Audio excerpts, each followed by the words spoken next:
Hi, welcome back to my channel. For those who don't know me, my name is Katharine, and in today's video, I am going to be talking about my October reading wrap-up, also known as the books I read in October. So let's just get into this. So some stats.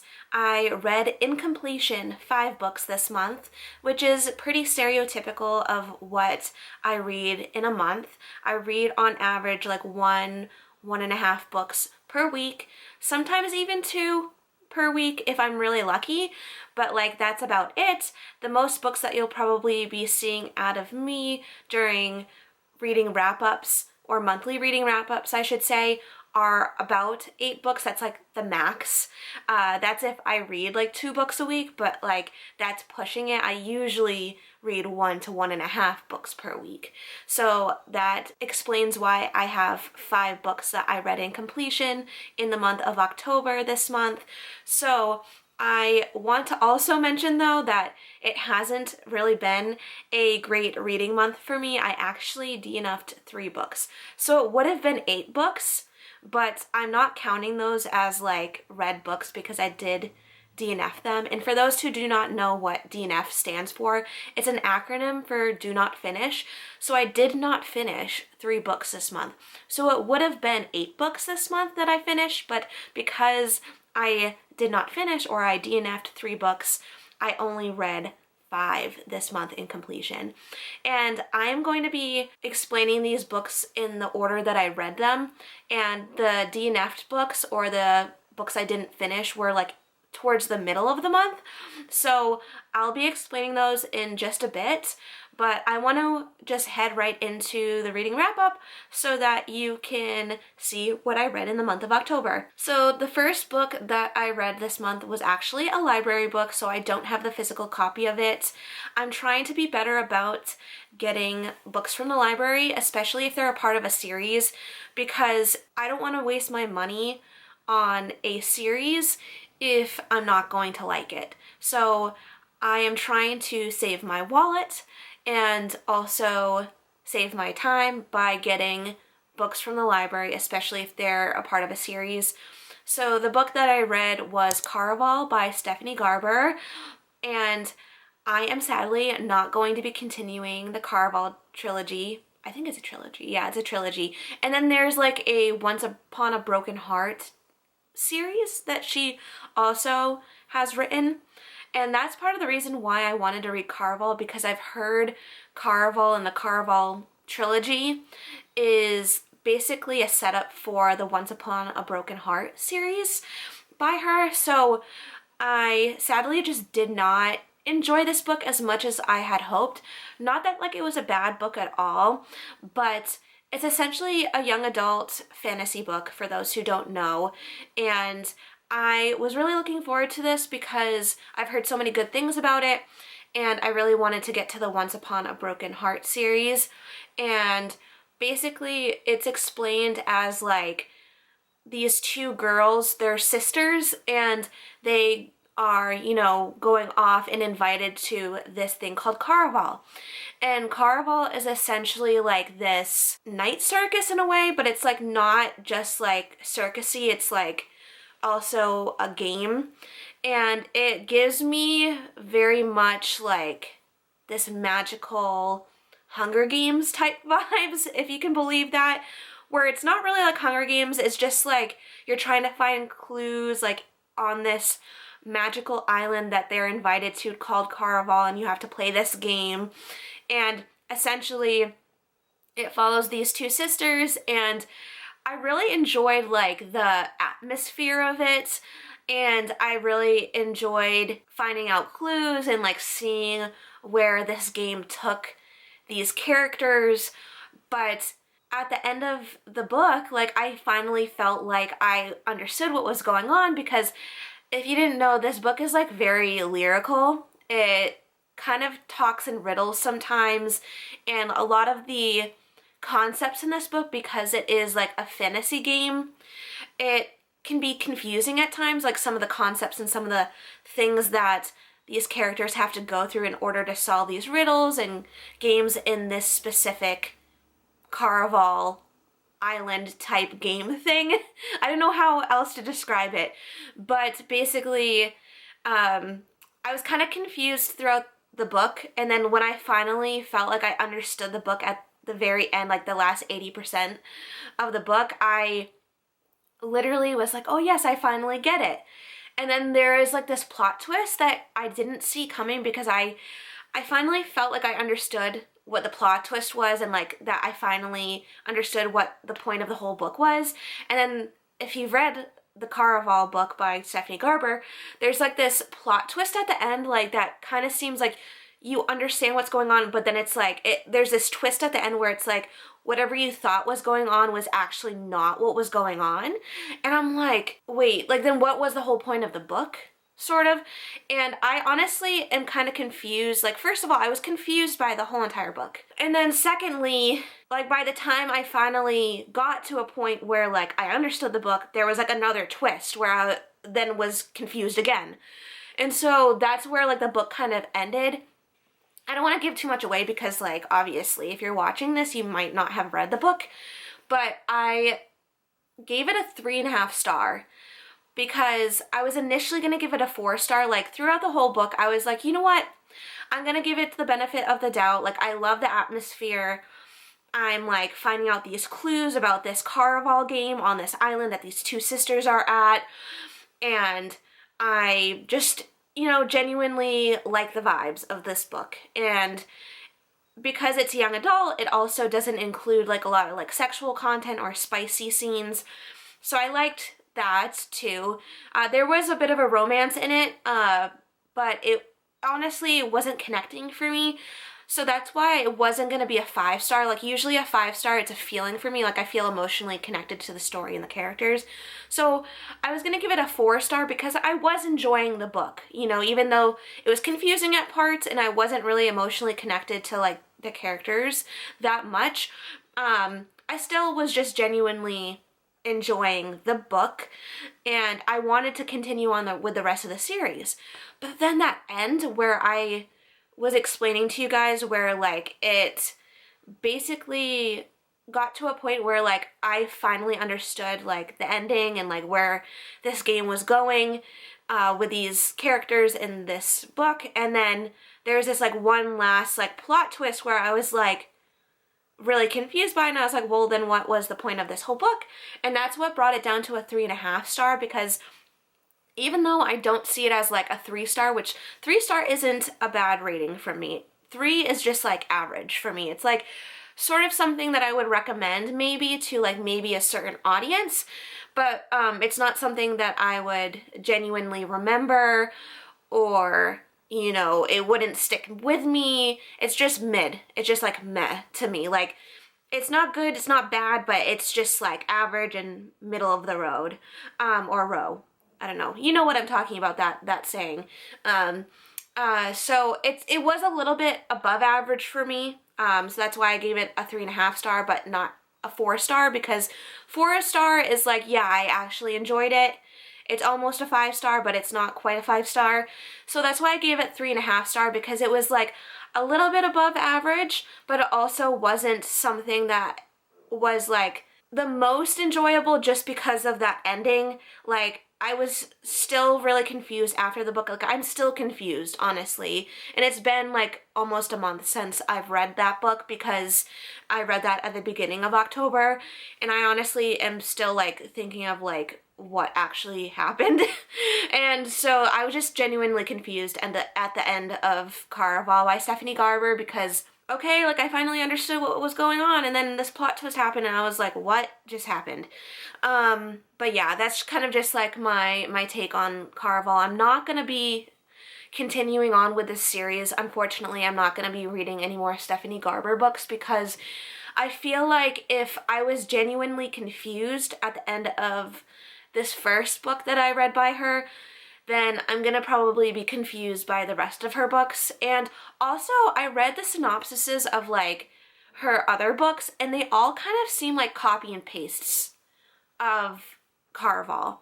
So I'm not interested in, you know, possibly reading any more of her books, I should say, because first of all, I don't want to be confused any further, and also, like, why do I basically want to read, like, a copy and paste of, like, Caraval, just with, like, other characters.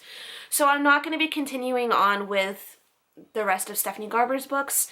Unfortunately, I am just really disappointed because I thought I would really enjoy her books. But on to the second book that I read this month.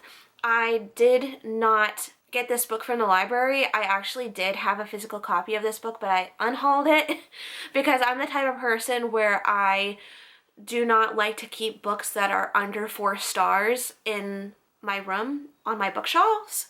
So that's why I unhauled it. So it is The Silent Patient by Alex Michaelides. I think that's how you pronounce his last name. It's Greek, so please don't judge me. I am not Greek.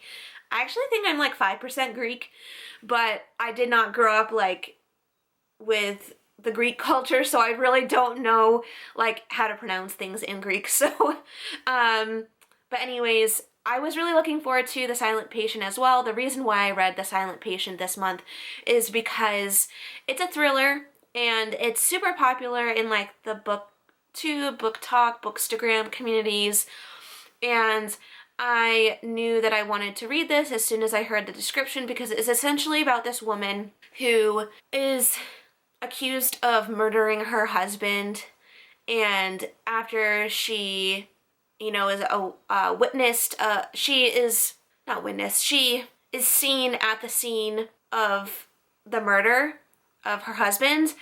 She basically doesn't talk like after the fact that her husband is murdered, and she is then sent off to like a mental institution, and essentially this psychotherapist is tasked to try to make her talk, and it's just about like her and this psychotherapist essentially. And I was pretty interested throughout the book. You know, I wanted to see if she would talk, and I ended up giving it a 3-star, just because like even though like I was really like anticipating her talking, but I ended up not really liking the ending of this book. The plot twist was really predictable, and I guess the ending before it even took place, or like before we found out that what had happened, I actually guessed the ending. And if you know me, I like to make fun of myself a lot because I'm blonde. I actually have to get my hair done. I was this blonde when I was a kid, but it has since obviously gotten darker since I've gotten older. But I actually want to go back to my natural color. It's more of like a very ashy blonde or like light brown now.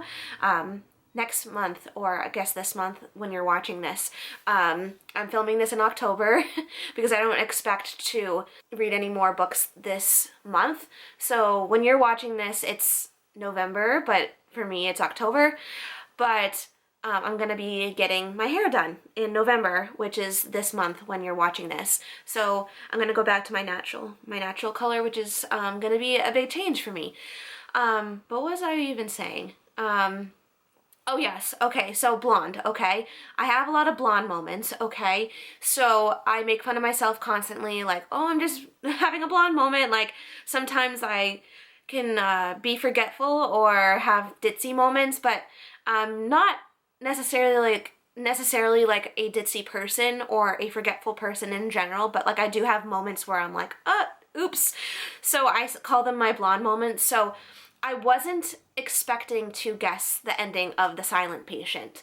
I honestly was expecting to like not be able to guess the ending just because of the nature of my blondness, but I was really surprised that I was able to guess the ending, and that's why it was a 3-star for me. I ended up giving it 3 stars because of that reason, and I just don't like thrillers that don't have me guessing the whole time. Like, I want to be thrilled in a thriller. I don't want things to feel like they're predictable. So I gave it 3 stars for that reason. And then this next book. This was the only highlight of this month. okay? Honestly, it's the highlight of the year. This is like a 6-star book, okay? It is Where the Lost Wander by Amy Harmon. Who has not informed me of Amy Harmon before? I have never heard of her before this moment in time, okay? I read this book for a book club that I was invited to, and this girl from my church has a family book club that her mom hosts like every other month, and she invited me this month to go, or not this month, it was last month in October, or last month for you when you're watching this. It was this month for me because I'm filming this in October, but last month in October for you, I was invited to read this book, and I went to the book club for it, and this book, oh my gosh, I don't even know how to describe how this made me feel. So basically, it's about this girl named Naomi and this man named John Lowry. It's a historical romance novel, and basically it reminds me a lot of Redeeming Love by Francine Rivers, if you're familiar. It takes place during like the same time period in like similar location. So essentially it's about Naomi and John Lowry. Naomi and her family are moving out to California during the 1860s. So it's like California Gold Rush era, if you're familiar. And they are trekking from Missouri all the way to California on the Oregon Trail. And John Lowry and his uncle are basically tasked to lead Naomi and her family and a bunch of other families across the country from Missouri to California on the Oregon Trail. And it's essentially just about all of these families' journeys to California on the Oregon Trail and all of the terrors that could have happened during their trek out there, including like sickness and Native American fighting and stuff like that. And then in this book, it actually describes a lot about John Lowry being half Native American, half white, and sort of his take on like basically being biracial.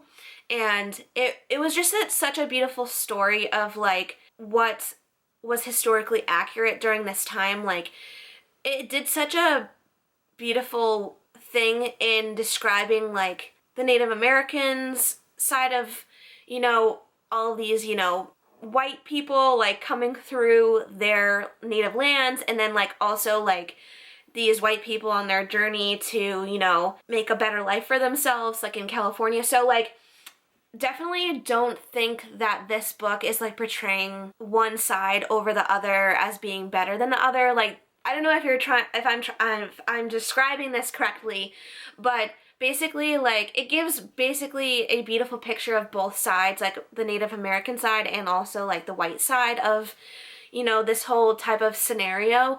And it just it gives both sides, and like it just does such a beautiful depiction of that. But basically it's not just about that, it's also about John Lowry and Naomi's romance.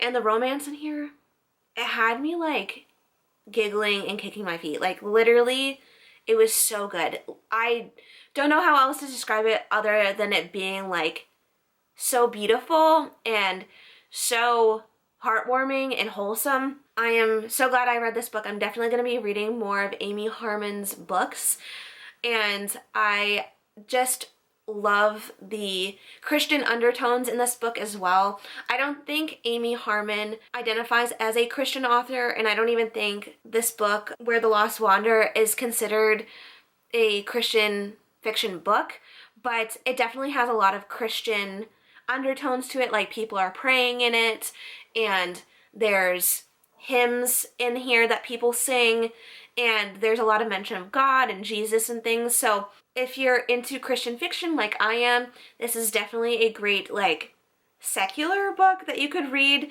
But it definitely teeters that line of Christian fiction, but I don't think Amy Harmon is a Christian author, and I don't think she classifies this book as a Christian fiction book. But like it technically like could be if you really were wanting it to be, but like it definitely has a lot of Christian aspects to it. And I think Amy Harmon's faith, I think she is a Christian.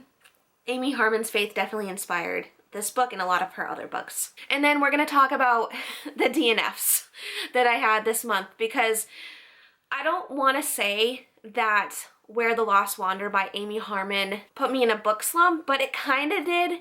But I don't think it necessarily impacted the next 3 books that I DNF'd or did not finish. So I want to first mention This Woven Kingdom by Tahereh Mafi. So that was the next book that I started to read after Where the Lost Wander by Amy Harmon. And I got that book from the library. If you haven't already watched the Vlogtober video of my trip to the library, then you would know that this book, This Woven Kingdom by Tahereh Mafi, is what I got from the library. I basically did a whole Vlogtober series where I put a daily video out 13 days leading up to Halloween, including on Halloween. So go watch those videos if you can, and if you're interested, it would be much appreciated. But one of those videos was me going to the library and I picked up that book from the library. It's This Woven Kingdom, like I mentioned, by Tahereh Mafi. And I was so looking forward to this book because it was described as a book where this girl is a servant girl, and basically it's a young adult fantasy, and this girl, she is made a servant because basically her kingdom, and she was like the heir to this kingdom, was basically defeated by this other kingdom. And it's basically, I think, supposed to be about her journey of like taking her kingdom back. And I was so looking forward to it because anything to do with like kingdoms and kings and queens and like things like that and castles, I'm so into. And there was also described in the synopsis like a romance as well with the prince of like the other kingdom that like took over her kingdom, if that makes sense. But basically it just right off the bat was demonic. The synopsis was very misleading. It did not describe and failed to describe that this kingdom that was defeated was actually Satan's kingdom. It literally describes this kingdom in the book as like the devil's kingdom. And right off the bat, I just was like not feeling that. I got about 10% of the way through the book, which was about 50 pages in, and I did not appreciate that basically the synopsis basically assumed that this like devil's kingdom was going to make a comeback. And it would have been a different story if like they portrayed this devil's kingdom as like being this bad kingdom and it was not going to become a ruling kingdom again, like, you know, good versus evil where the good wins. No, it was like basically assuming that this bad kingdom, like this kingdom of the devil that had once been defeated, was going to make a comeback. And I just like did not appreciate that, and I'm so glad that I DNF'd it because for one, it's a part of a series, so like now I know I don't have to continue on with a series. And second of all, like it just made me realize more that I don't really enjoy secular books. There's like nothing wrong with secular books. There are some secular books that I do read, if I'm being honest. I read Harry Potter, I've read Twilight, all of those things. I don't mind those books, and I don't mind like the devil being mentioned or Satan being mentioned in books. I don't even mind wizards and like witchcraft or like vampires being in books, but as long as I know it's just like kind of like make-believe, it's like not dark in any way and they're like not glorifying Satan, that's what I look for in books, is that they're not glorifying Satan, especially when it comes to secular books. Like I don't mind it being in books, it's just when they try to glorify Satan and the devil, like that's when it crosses a line for me. When it's like comes to Harry Potter and like Twilight and like other secular books, I justify it because I'm like, first of all, vampires aren't real. and they're not glorifying the devil or Satan. And second of all, Harry Potter, I'm like, I know they're just like little kids like going to school at this like boarding school essentially, and they're like practicing like witchcraft and wizardry, but it's not even like dark witchcraft and wizardry. It's more just like, oh, like let me see if I can grow this plant, or let me see if I can heal this person. And it's almost like an allegorical book where it's like good versus evil, where like I feel like it could be seen through the eyes of a Christian as like sort of an allegory for like good versus evil, light versus dark. And I really appreciate that about Harry Potter, even though it's technically a secular book.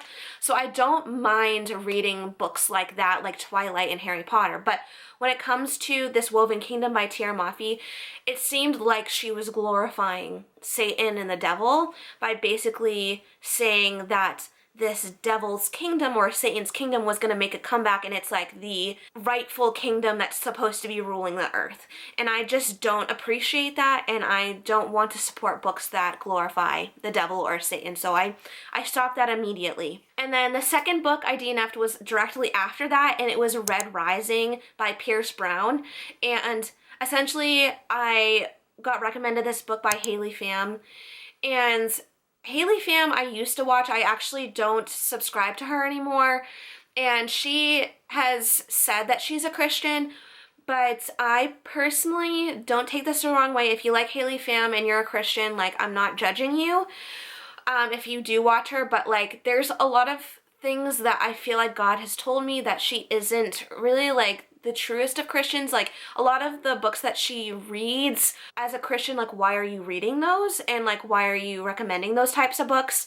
So I stopped watching her because I felt really convicted over watching her, especially since she proclaims to be a Christian and she's like recommending books that like have a lot of spice in them, or like aren't necessarily promoting like Christian values or Christian beliefs. So I stopped subscribing to her and watching her videos, but basically she recommended Red Rising by Pierce Brown, and it's a sci-fi book, but from what Haley Pham said, it's like a good introduction into reading sci-fi if like you don't read sci-fi.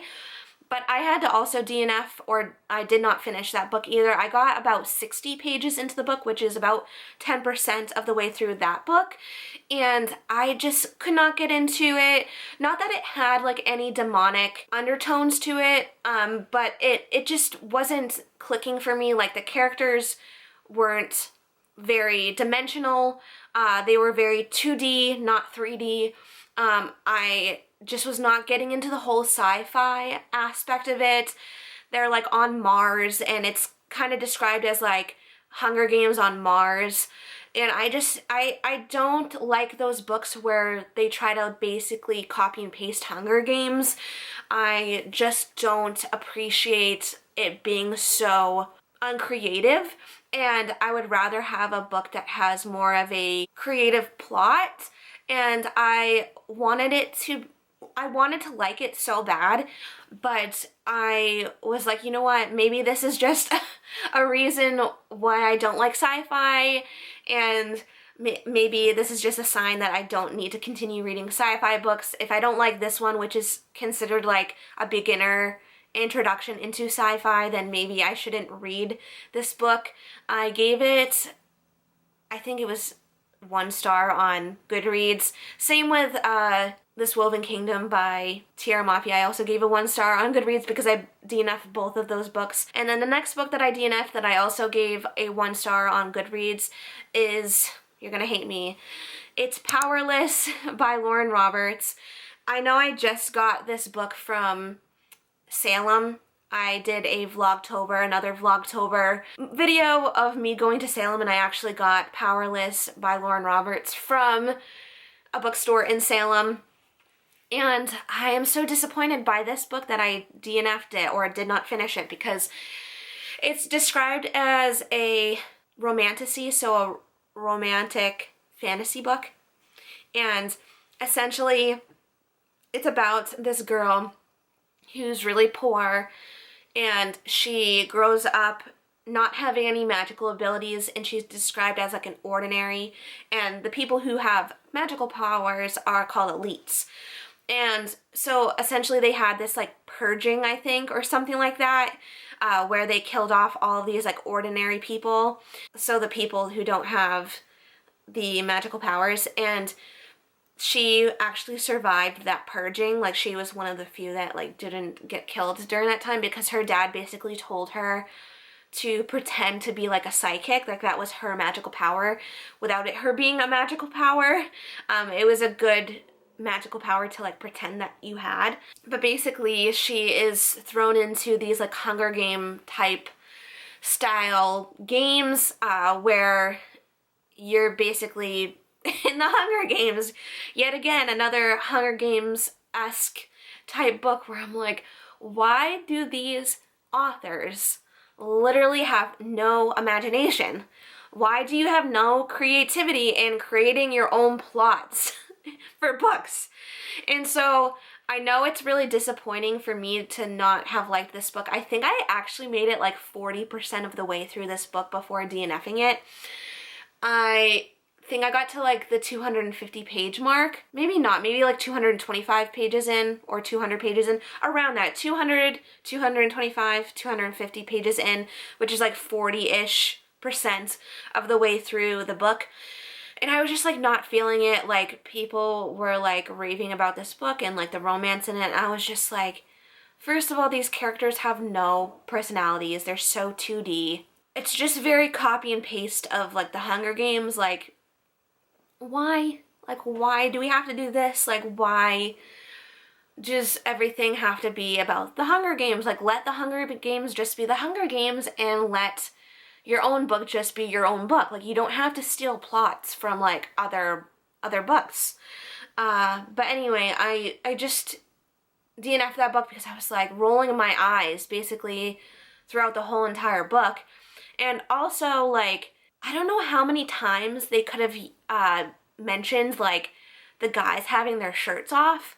I think this is described as like a young adult book as well, so I understand like maybe the immaturity of this book and like them mentioning the guys with their shirts off, but I'm like, why even mention it? Like, why does it always have to be like a lustful type of love like in these books? Like, I don't understand, like, why do we always have to be like, oh my gosh, they have a six-pack and they have their shirt off? Like, why? And I think also Lauren Roberts, from what I've heard, is a Christian, and I'm like, I can't imagine her being a Christian and writing this book, because there's a lot of swearing in this book and cursing in this book as well.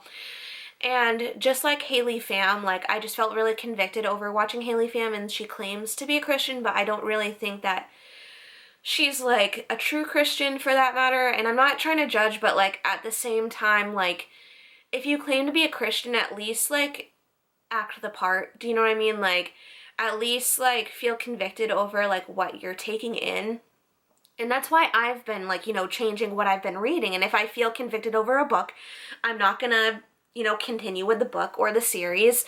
I'm gonna, you know, change my reading up so that I'm intaking books that are lining up with what I believe and my values and stuff, and glorifying God and Jesus. So that's how I kind of felt about Lauren Roberts too. Like, I just felt like it was similar to Haley Pham, where I'm like, why are you writing books like this if you're claiming to be a Christian, where there's like a lot of cursing, there's mentioning of like lustful types of attraction or love, which isn't really love, of like men taking, or not even men, like these teenage boys taking their shirts off, and like, I don't know, I just found the characters to be super annoying too, and it just made me not emotionally connect to the characters or the romance. Yeah, so that's why I ended up DNFing that. So that's the third and final book that I DNF'd, was Powerless by Lauren Roberts. And then the next book that I actually completed was The Remarried Empress. It's the volume 3 in the series. I believe there's like 7 or 8 books in this series. I gave it a 4-star on Goodreads.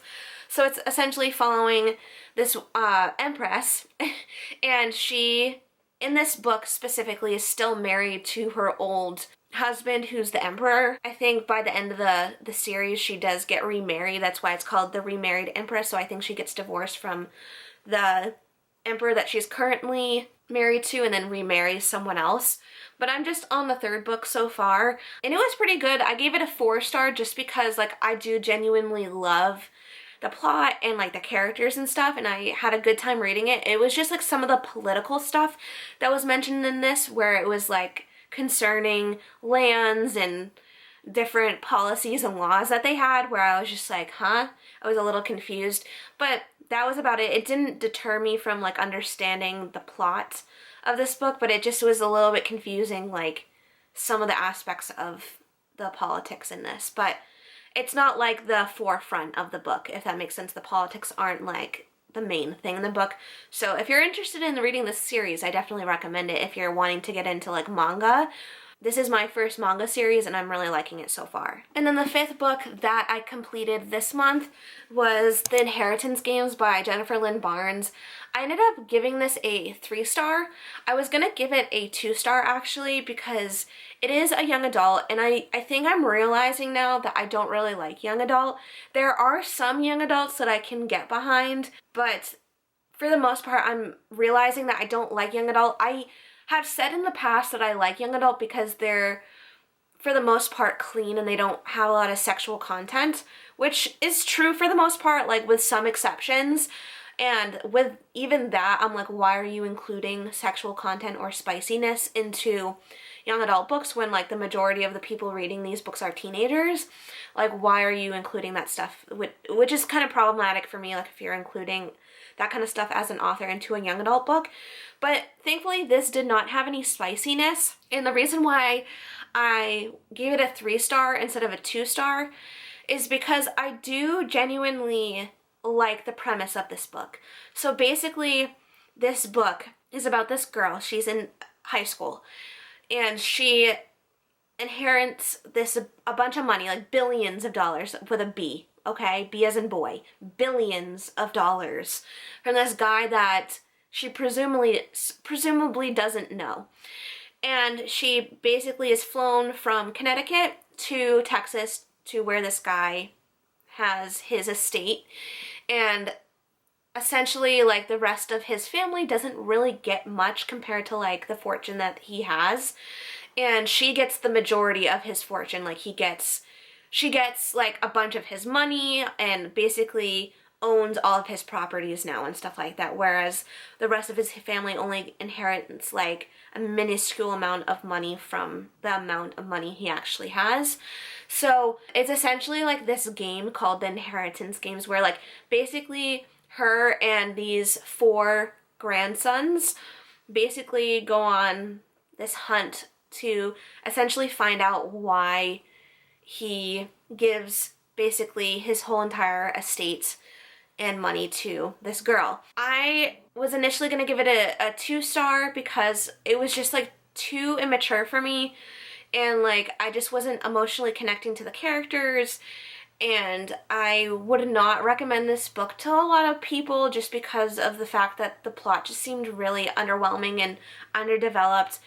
And I feel like this could have just been condensed into one book instead of it being a trilogy, and I'm not going to be continuing with the trilogy. I think it's a trilogy, if I'm not mistaken.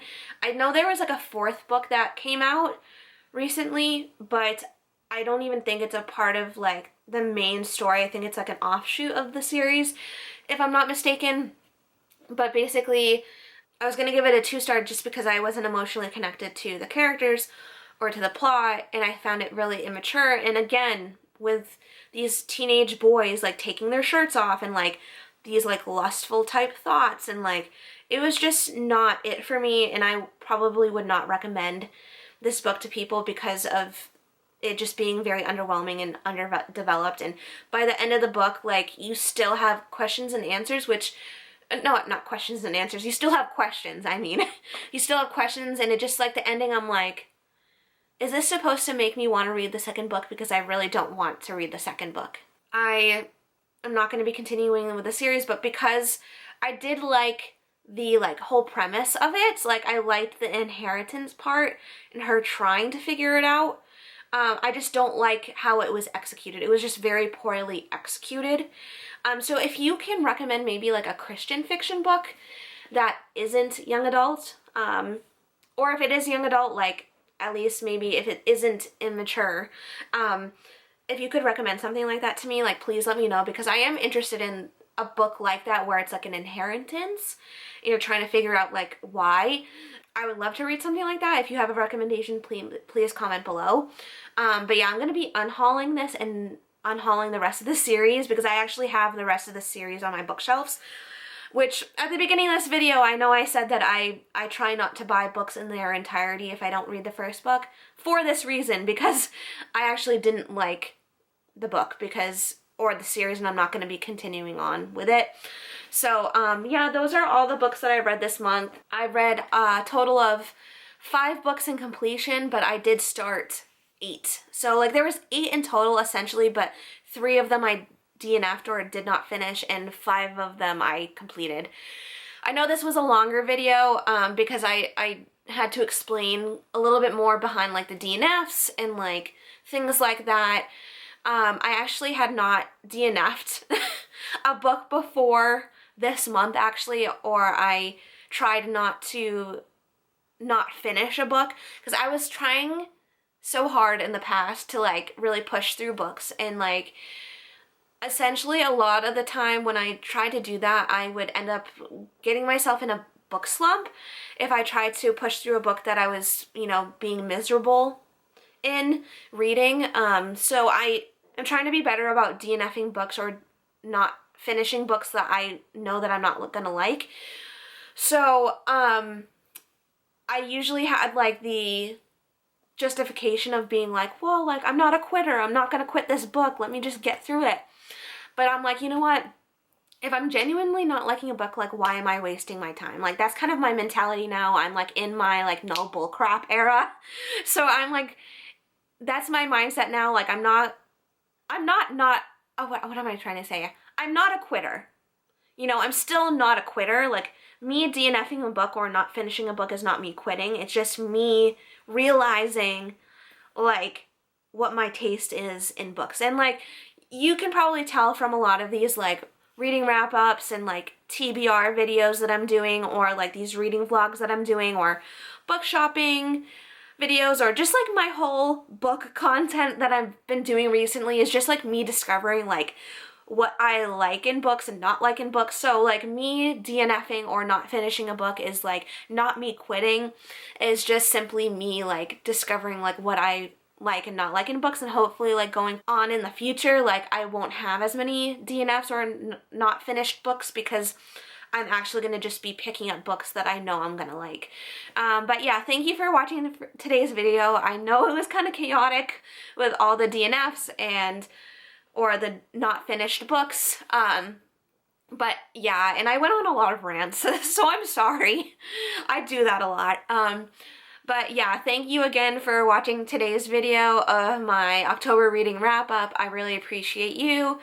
And do all the YouTube things that you know how to do. Like, comment, and subscribe. And I'll see you in my next video. Bye!